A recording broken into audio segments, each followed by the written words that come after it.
In this video, we will see how to use count, count A, and count blank.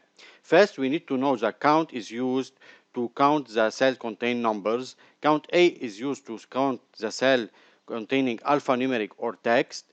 Count blank is used to count the empty cells. Let's say we need to calculate number of items using count. So I click here. I will use the count numbers, and from A3 to A8 I will get 6 items. But if I use the count instead from A3 to A8, I use it from B3 to B8, I will get 0, because from B3 to B8 are not numbers, are text, and count do not count the cell containing text. So I will undo. So count is used to count the cell containing numbers.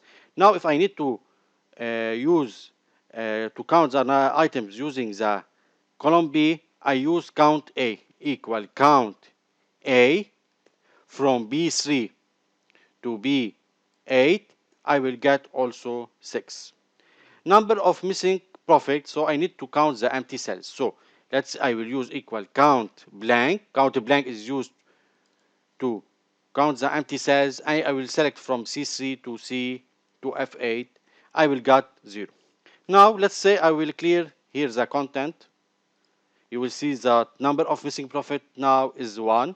If I empty another cell, number of missing profit is now 2. I will re-add the profit here. The number of missing profit will return to 1. So count is used to count numbers, count A to count the alphanumeric cells, count blank is used to count the empty cell. Thank you.